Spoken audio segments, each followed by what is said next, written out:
Au bac de mathématiques, il y a une rengaine. Si tu ne connais pas dérivé, prends garde à la gêne. Dans les exercices, tu n'iras pas très loin. Voici pour toi une chanson pour les apprendre enfin. Quand on dérive une constante additive, la constante disparaît. Mais si multiplicative, celle-ci ne sera pas modifiée. Quand on dérive a fois x, ne reste plus que le a. Quand on dérive x à la puissance n, ça donne nx à la puissance n moins 1. La puissance elle est tombée, elle se voit diminuer. Avec ça tu dérives les polynômes. La somme et la différence ne sont pas des obstacles, on dérive terme à terme.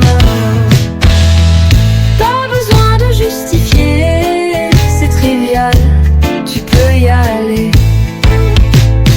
Plus A donne plus 0 fois A, ça ne change pas. AX, y a plus que le A.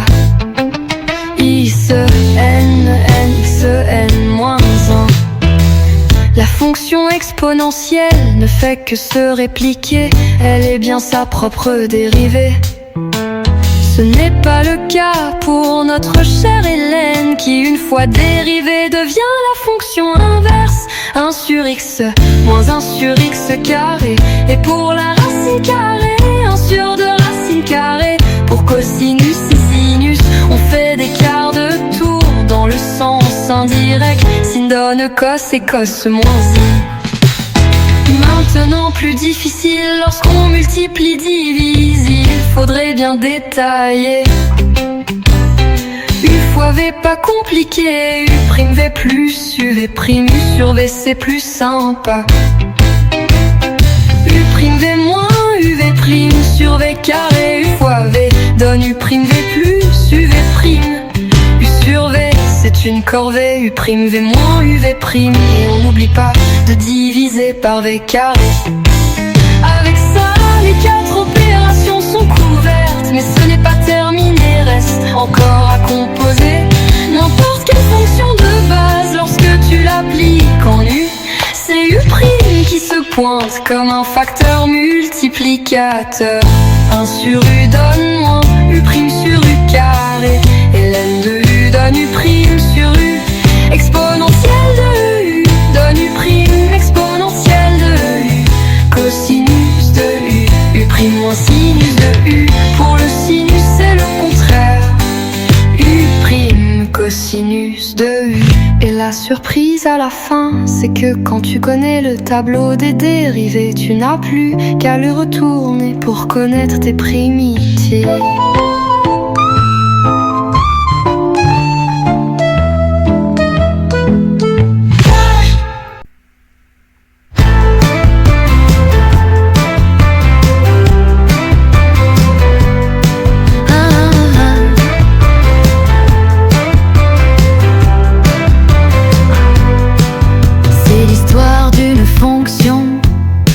Que l'on cherche à étudier pour connaître ses variations. Il nous faut la dérivée. Tableau de signes F', on la factorise. Chaque facteur va prendre une ligne. S'annule-t-il, change-t-il de signe? Toujours les mêmes questions à se poser pour devenir bon. Les fonctions c'est facile, elles suivent une hiérarchie. La dérivée contrôle les variations. La dérivée seconde contrôle la convexité. Savoir étudier des signes, c'est la base pour tout gagner.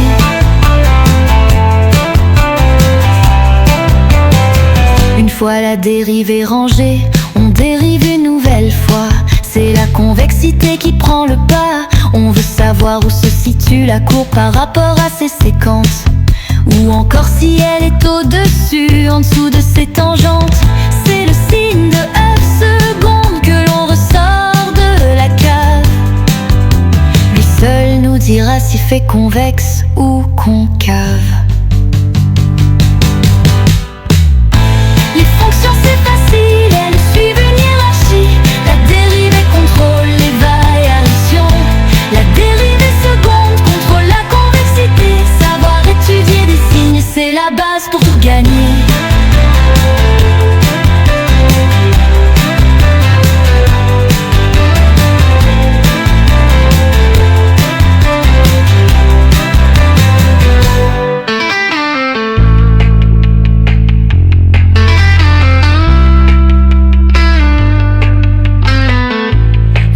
science est facile. Elles suivent une hiérarchie. La dérivée contrôle les variations. La dérivée seconde contrôle la convexité. Savoir étudier des signes, c'est la base pour tout gagner. En probabilité, répéter, c'est le succès. Le hasard fait bien les choses, surtout à forte dose. Alors ose. X compte le nombre de succès lors de la répétition d'une expérience de Bernoulli. Identique et indépendante, on décrit l'expérience de Bernoulli, son succès et sa probabilité. Quelques phrases pour justifier que X suit une loi binomiale. Les apprendre, ça ne fait pas de mal. Bernoulli, c'est qu'une seule fois, succès ou échec, t'as que ses choix. Si tu répètes cette même expérience, tu passes dans le cadre de la loi binomiale. Lancer des pièces, lancer des dés. Résultat, tout s'éneblé. T'apprendre les probabilités, c'est exigeant mais très utile. Ne nous contentons pas d'une seule loi. X compte le nombre de succès lors de la répétition d'une expérience de Bernoulli. Identique et indépendante, on décrit l'expérience de Bernoulli, son succès et sa probabilité. Quelques phrases pour justifier que X suit une loi binomiale. Les apprendre, ça ne fait pas de mal. Si je ne connais rien du phénomène masqué par X, je n'ai plus le choix. Au revoir la précision, j'y vais au bazooka. Markov, bien-aimé, Tchebifta, tous ensemble vers la loi des grands nombres. Deux inégalités, sœurs, elles peuvent majorer des probabilités de choses qui cherchent à s'éloigner. Markov, c'est que du positif. La probabilité que X soit plus grande qu'une constante A est majorée par l'espérance de X sur A. Plus tu cherches à grandir, plus l'inégalité se précise. Si je ne connais rien du phénomène masqué par X, je n'ai plus le choix. Au revoir la précision, j'y vais au bazooka. Markov, bien-aimé, Tchebifta, tous ensemble vers la loi des grands nombres. Ce bon vieux Clafoutis, ou plutôt Pafnouti, a juste copié Markov en remplaçant X par le carré de son écart à l'espérance. C'est là que connaître la variance est une chance. L'espérance des carrés, des écarts à l'espérance. Bien-aimé Tchebifta, c'est Markov, mais en plus long. La probabilité que X s'éloigne de son espérance de plus qu'une distance A est toujours majorée par la variance de X sur le carré de A. Si je ne connais rien du phénomène masqué par X, et je n'ai plus le choix. Au revoir la précision, j'y vais au bazooka. Markov, bien-aimé, Tchebikov, tous ensemble vers la loi des grands nombres. Tu ne peux pas t'éloigner, peu importe la variable.